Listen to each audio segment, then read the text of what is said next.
So when we talk about all these things up to this point, the importance of political education through a reading group or a discussion group, these next things we're going to be talking about is like how do we get these things started.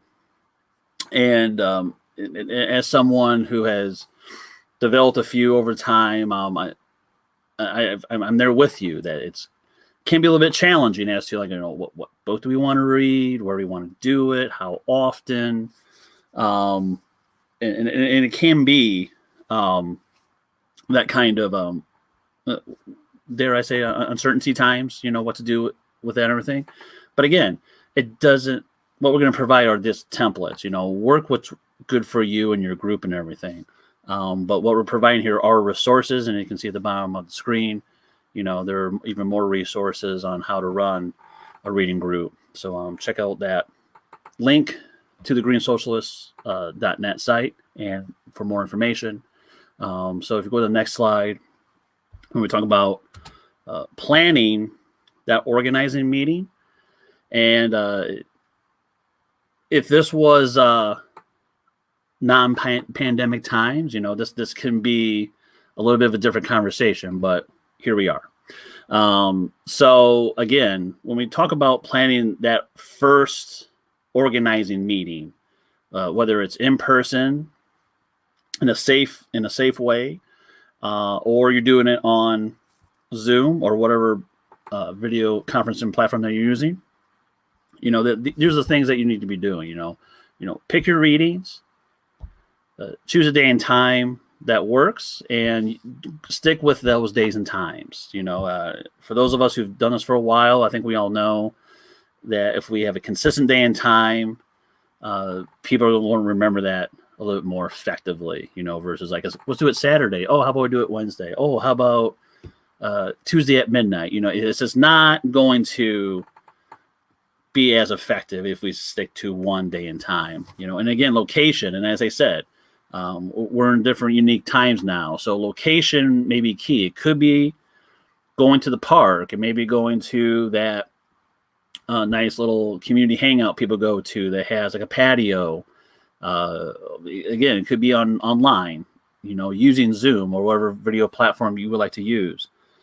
And then mailing lists. At the next workshop, we'll talk a little bit more on the marketing side, but, try to get some sort of idea what you want to do when it comes to some sort of mailing list and what platform you like to use. And then GSOP support. GSOP, for those of you who may not know, is the Green Socialist organizing project, and we have different resources you can go to with the link, as well as, we can help assist you as to what kind of help you with your mailing lists or help you with anything else you need to do, particularly with your first initial reading discussion group. But again, when we talk about these things, don't spend like less than 5 or 10 minutes on this. Really have that good first meeting. For me, 90 minutes is like the ideal time frame, because that gives you enough time to talk about a day and time, maybe a location, but it really gives you that enough time to talk about those readings. And Garrett, when you've done these before, how the groups that you're involved with chose those kind of readings.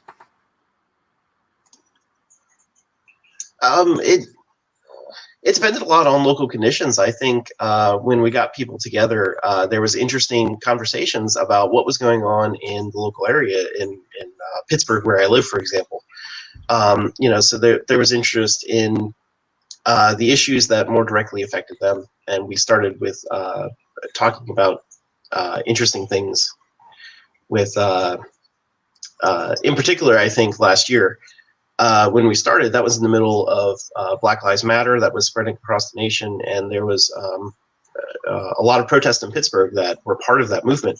So, we started talking about police brutality and kind of linked it back toward, capitalism.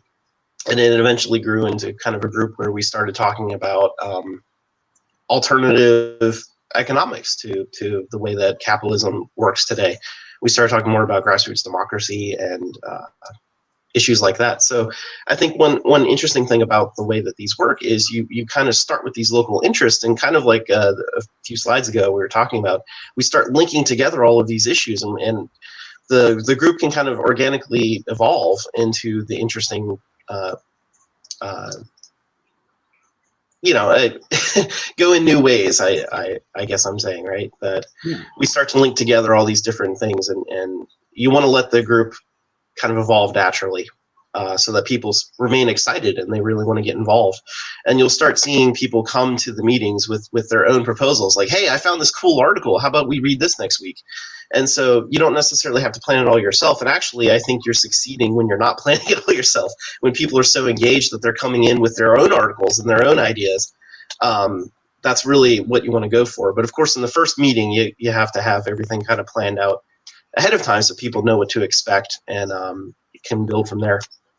Yeah. And if we go to the next slide, talking about just those chosen readings, right, as you just mentioned,